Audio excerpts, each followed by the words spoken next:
എന്താ മക്കളെ നോമ്പൊക്കെ അങ്ങനെ പോകണം. നമ്മളെ പരിത്ത പ്രധാന അതിഥികളെ പരിചയപ്പെടാറ്. എല്ലാവരും മൂത്തൊരു ദേശമുണ്ട് നോമ്പായിട്ട് കയറി. അപ്പം എന്നൊക്കെ കുയിന്തോക്കിയാ എന്നാൽ അപ്പം നമുക്ക് ഇനി പെരി കയറാം. അല്ല ഇവിടെ ഫുള്ള് തകൃതിയെ പണിയായിട്ട് നോമ്പല്ലേ. അതൊക്കെ കഴിഞ്ഞ് ഞാൻ റൂമൊക്കെ എത്തിയപ്പോൾ നല്ല ഉറങ്ങണം. അങ്ങനെ ഉറങ്ങണ വെച്ച് ഇഷ്ടമല്ല. പ്രത്യേകിച്ച് നോമ്പിന് വിളിച്ചോണത്തിയില്ല ഞാൻ. അല്ല എന്ത് സമാധാനം. ഓനക്കാണെങ്കിൽ കൊല്ലാൻ ദിവസം തോന്നുന്നു. പിന്നെ നോമ്പാകുമ്പോൾ നിങ്ങൾക്ക് അറിയാലോ സാധാരണ അല്ലക്കല്ല ഇരട്ടിക്കാരൻ ചിലവ്. അങ്ങനെ പിന്നെ കുറച്ച് സാധനം വാങ്ങാൻ ഇറങ്ങണതാണ്. നമ്മളെ പേരുന്ന് കുറച്ച് ദൂരം ഉണ്ടാകാൻ പറ്റത്തുള്ളൂ. അങ്ങനെ അങ്ങാടി എത്തിയപ്പോഴാണെങ്കിൽ ഞാനാകാൻ നമ്മുടെ ഇഷ്ടം പോലെ ആൾക്കാർ. ഞാൻ വിചാരിച്ചു ഇവിടുന്ന് എത്രത്തോളം ആൾക്കാർ. ഇപ്പോൾ മനസ്സിലായി നോമ്പായിട്ട് എല്ലാവരും പള്ളിക്കറിയാണെന്നില്ലേ. നോമ്പിന് മാത്രം ഇത്രത്തോളം തിരക്കുക. നമ്മൾ പിന്നെ ജ്യൂസ് അടിച്ചാൽ പാലണ വാങ്ങി. അതിന് 28 രൂപ. അതും ഗൂഗിൾ പേ ചെയ്തിട്ട് നമ്മളാണ് ഇറങ്ങി. അടുത്ത് കഴിഞ്ഞിട്ടില്ല കേട്ടോ. ഇനി ഓരോരോ സ്ഥലത്ത് കയറാണ്ട് അടുത്ത കടയ്ക്ക് പോവുകയാണ് നമ്മൾ. ഇഞ്ച പരിന് ഏറ്റവും കൂടുതൽ ചിലവാക്കുന്ന ഒരു സാധനമാണ് ചായപ്പൊടി. അതായത് പെൽച്ചക്കും ഉച്ചക്കില്ലെങ്കിലും പെൽച്ചക്കും നമ്മൾ തുറക്കുമ്പോഴൊക്കെ ചായ മസ്റ്റാണ്. അങ്ങനെ നമ്മൾ ചായപ്പൊടി വാങ്ങി ഇറങ്ങി. ചായപ്പൊടി മാത്രമല്ല കുറച്ച് പച്ചക്കറി ഐറ്റംസ് കൊണ്ടുപോയി. അതുകൊണ്ട് വാങ്ങിയിട്ട് നമ്മളതാ പോകുന്ന പേരേക്ക്. ഇവിടെ എത്തിയപ്പോഴാണ് നമ്മൾ റസ്ക് വാങ്ങാൻ പറഞ്ഞ ഓർമ്മ. അപ്പോൾ നമ്മൾ ആദ്യം പോയ കടയിൽ പിന്നെയും പോയി. എവിടെ പാൽ വാങ്ങാൻ പോയെടുത്ത് റസ്ക് വാങ്ങാതെ പോകാൻ പറ്റില്ലല്ലോ. അപ്പം നമ്മൾ അവിടെ കയറി റസ്ക് എടുത്ത്. റസ്ക് വെച്ചത് കണ്ടപ്പോൾ വലിയൊരു സുഖം തോന്നില്ല. അപ്പോൾ ഞാനത് അവിടെ വെച്ചിട്ട് അടീത്ത സാധനം അത് നോക്കിക്കൊണ്ടിട്ടു. നമ്മൾ സാധനം എടുക്കുമ്പോൾ എപ്പോഴും അടീത്ത് എടുക്കുക. ഇവരെന്താവും നല്ല സാധനങ്ങൾ എന്ത് ചെയ്യുക അടിക്ക് തിരികും. അടിയിൽ നിന്ന് നല്ല സാധനം എടുത്ത് ആ റസ്ക്കും കൊണ്ട് പോയി. ഇതിമേണി അത്യാവശ്യം 25 എത്ര നല്ല ഡേറ്റും ഉണ്ട്. അപ്പോൾ സാധനം എടുത്തിട്ട് നമ്മൾ നേരെ പോകണം പേരേക്ക്. പേര് ചോദിച്ചാൽ നല്ല നമ്മളെ പരിപാടി പിന്നല്ലേ.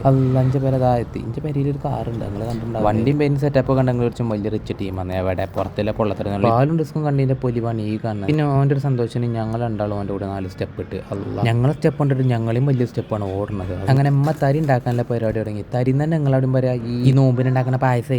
അതിൻ്റെ ഇടക്കാണ് ഇച്ചിരി കോളുന്നത്. ഞാനങ്ങനെ വർത്തമാനം പറഞ്ഞുകൊണ്ട് നിൽക്കുമ്പോഴാണ് ഞാനൊരു സംഭവം ശ്രദ്ധിക്കുന്നത്. നമ്മളെ പെരിയിൽ ഒരാൾ ചാടിപ്പോയിനി.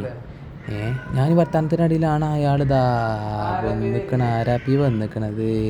പൈച്ചിടിഞ്ഞ് വന്ന കേട്ടോ. ഒപ്പം പോയി കഴിഞ്ഞാൽ 2 ദിവസം വരെ നോക്കണ്ട. പിന്നെ പൈച്ചിടിമ്പി വരുമ്പോൾ വെള്ളം കുടിച്ചാനായിട്ട് വരും. അങ്ങനെ വന്നാണ്.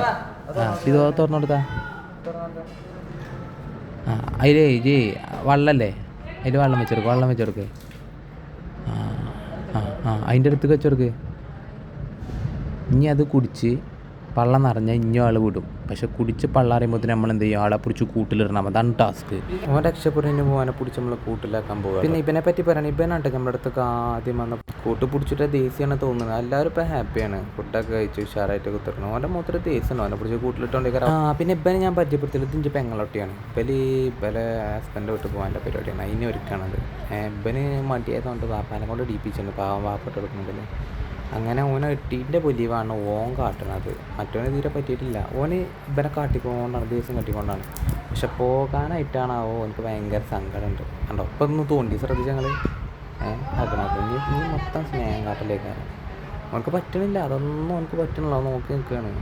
പക്ഷെ അതിനെന്തൊക്കെ സങ്കടം കേട്ടോ. അങ്ങോട്ടൊക്കെ പോകുകയാണെന്ന് അറിഞ്ഞുകൊണ്ടേക്കാരം ഭയങ്കര സ്നേഹത്തിൽ രണ്ടാളും. അത് ഒലിപ്പിച്ച് നോക്കിയാൽ കഴിഞ്ഞിട്ടില്ല അങ്ങോട്ടൊക്കെ ആവില്ല അമ്മ.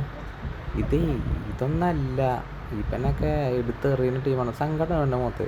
പോകാൻ നിൽക്കണോണ്ടേക്കാരം നല്ല സങ്കടമുണ്ട്. ടാറ്റൊക്കെ ഒന്ന് ചെറുക്കൻ പോകാൻ റെഡി ആയിക്കണം. അവനക്ക് മതിയായി. ഇവിടെ മതിയായി. നമ്മളെ പേരിൽ നിന്ന് മതിയാക്കണം. ഇപ്പോൾ എൻ്റെ വാപ്പാനത്ത് പോയി ക്യാമറക്ക് വേണ്ടിയാണെന്നാണ് തോന്നുന്നത് കേട്ടോ. ഇങ്ങനെ സ്നേഹിച്ചാലൊന്നും ഇല്ല. രണ്ടാൾ എനിക്കിത് കാണുമ്പോഴാണ് ഇങ്ങനെയല്ലേ കാരം ആ മറ്റേ ചങ്ങായി ഓൻ്റെ അഞ്ചനെ കൊണ്ടാണെന്നുണ്ടാവുക. എങ്ങനെയാണ് ഓനക്കൊക്കെ കൊല്ലാൻ തോന്നണത്? എനിക്ക് അതാണ് മനസ്സിലാകാത്തത്. നോക്കിയാൽ ഇതേമാതിരി കാരം കൊണ്ടുവരുന്നുണ്ട്. എന്നിട്ട് തലച്ചോറ് പൊളീനെ വരെ തച്ച് കൊന്നു എന്ന് പറയണമെങ്കിൽ ഓൻ്റെയൊക്കെ ഒരു മൈൻഡ് എന്താണ്? ഓനൊക്കെ എമ്മാരി ക്രിമിനലാണ്. ഈ സ്നേഹം നോക്കി ഞങ്ങൾ ഇങ്ങനെ തന്നെ ഡേക്കാരം കൊണ്ടുവരുന്നുണ്ടാവുക. അഞ്ജനല്ലേ ഓനക്ക് ഏറ്റവും ഇഷ്ടം എൻ്റെ അഞ്ജന എന്ന് പറഞ്ഞത്. പോട്ടെ അത് പോട്ടെ. അയച്ചത് കണ്ടപ്പോൾ പെട്ടെന്ന് ഓർമ്മ വന്നപ്പോൾ പറഞ്ഞാണ്.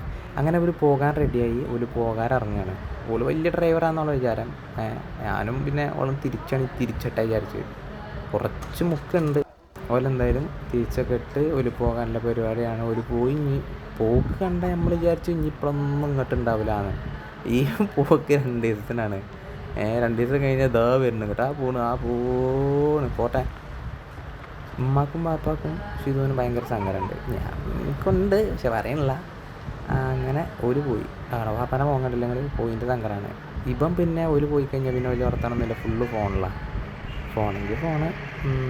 ഇനിയിപ്പോൾ അങ്ങനെ തന്നെ കരഞ്ഞു പോലും വരുന്ന വരെ ഇതിന് തുറക്കാനുള്ള കടി എന്തായി നോക്കാം. അല്ല കട്ട്ലേറ്റ് ഉണ്ടാക്കണമെന്ന് ആ കട്ട്ലേറ്റ് അപ്പോൾ പിന്നെ തുറക്കാനുള്ള കടിന് കട്ട്ലേറ്റാണ്. പിന്നെ ആരും ഇല്ലാത്തതുകൊണ്ട് നമുക്ക് കുറച്ച് ഉണ്ടാക്കുള്ളൂ. ഇപ്പം പിന്നെ മുന്നേ തീറ്റ തുടങ്ങി നോമ്പെള്ളം കേട്ടോ, നോമ്പെള്ളം അങ്ങനെ കട്ട്ലേറ്റും സെറ്റാക്കി കൊണ്ടിരിക്കുന്ന പരിപാടിയാണ്. ഒന്നും കൂടി ഇവരുടെ അടുത്ത് പോയി നോക്കി. ഇവർ അങ്ങനെ ഇടയ്ക്കിടയ്ക്ക് ഞാൻ പോയേക്കുന്നുണ്ട് നമുക്കൊരു സമാധാനത്തിന്. ഇതൊക്കെ എനിക്ക് ഓരോരുത്തർ തന്നാട്ടോ, അവർക്ക് നോക്കാൻ കഴിയുന്നത് തന്നാണ്. ഒരാളെ മാത്രമേ വാങ്ങിയിട്ടുള്ളൂ, കിട്ടുവിനെ മാത്രമേ വാങ്ങിയിട്ടുള്ളൂ. ബാക്കിയുള്ളവർക്ക് ഇങ്ങനെ തന്നതും പിന്നെ നമ്മൾ അങ്ങനെ പുറത്തുനിന്ന് പെരൂ ഒച്ചമുടി വയ്ക്കണം. അപ്പോൾ ഞാൻ ചെന്ന് നോക്കിയപ്പോൾ തബ്ബിലുണ്ടാളും കച്ചറോളം നിൽക്കുകയാണ്. എന്നെ കണ്ടപ്പോൾ അവർക്ക് കച്ചറൊന്നും വേണ്ട, അപ്പം എല്ലാം മുങ്ങി. മറ്റവനും കുറച്ച് നേരം ധൈര്യം പിടിച്ച് നിന്ന്, പിന്നെ അവനക്കും കജൂലാണ്ടപ്പോൾ അവനും വിട്ട്. അങ്ങനെ ഓലാവല വയ്ക്കും. ഇനിയാണ് നമ്മളെ ടേം എന്താണെന്നറിയാലോ, ഇവിടെ ജ്യൂസ് ഉണ്ടാക്കൽ ഞാനാണ്. അതായത് നമ്മളെ പെരിയിൽ ചുറ്റുവട്ടത്ത് ഏറ്റവും നല്ല ജ്യൂസ് ഉണ്ടാക്കുന്നത് ഞാനാണെന്നാണ് എൻ്റെ വിശ്വാസം. അപ്പം അങ്ങനെ പെരിയിൽ ഏത് ജ്യൂസാണെങ്കിലും നോമ്പ് തുറക്കാൻ സമയത്ത് ഞാനാണ് ജ്യൂസ് ഉണ്ടാക്കരുത്. ഈ കൊല്ലം മാത്രം എല്ലാ കൊല്ലം അങ്ങനെ തന്നെ. അതിന് കുറച്ചുകൂടി കജ്ജൊക്കെ ഉഷാറെന്ന് കേകി ഉഷാറാക്കി ജ്യൂസ് ഉണ്ടാക്കാൻ നല്ല പരിപാടിയാണ്. ഇന്നിപ്പോൾ എന്തായാലും തുടക്കമല്ലേ, ബത്തൊക്കെ വെച്ച് തുടങ്ങാം. അങ്ങനെ ബത്തൊക്കെ എടുത്ത് ജ്യൂസ് അടിച്ചാൽ അങ്ങനെ നമ്മൾ കേക്ക് കൊടുത്തേക്ക് പുറത്തേക്ക് ഒരു ഫ്ലോയിൽ പോയിട്ട് ബത്തൊക്കെ ചെത്തി ഉഷാറാക്കി എന്താ ചെറിയ കഷ്ണങ്ങളാക്കി നമ്മളിങ്ങനെ പിന്നെ കുറച്ച് വെള്ളമൊക്കെ പറഞ്ഞ് ഉഷാറാക്കി ബത്തൊക്കെ സെറ്റാക്കി. അവസാനം പഞ്ചസാര ഉണ്ട് പരിപാടിയാണ്. പഞ്ചസാര ഒരു കയ്യിലിട്ടപ്പോഴാണ് ഓർത്തത് പഞ്ചസാര അല്ല, അത് കല്ലുപ്പാണ്. വെട്ടിലെ പടച്ചോനെ ഈ പത്താക്കാട്ടിനെ കുറച്ച് പഞ്ചസാര അതിൻ്റെ മേലെ വാങ്ങിയിട്ട് അപ്പോഴത്തേനും ഭാഗം കൊടുത്ത് കാരൊക്കെ എടുത്താണ്ട് നമ്മളെന്ത് ചെയ്തു, നമ്മൾ നോമ്പാണ് തുറന്നു. സുബാനുള്ള അതിൻ്റെ കാര്യമല്ല, ഉപ്പിട്ട പത്തക്കള്ളം പടച്ച റബ്ബെ ഒരു മനുഷ്യൻ കുടിച്ചു കേട്ടോ. ട്രൈ ചെയ്ത് നോക്കേ വേണ്ട. അവസാനം അത് കണ്ണും ഞൊമ്പി കുടിച്ചാണ്ട് ഇല്ല സാധനം തിന്ന് ഞാനാണ് നീച്ചോ.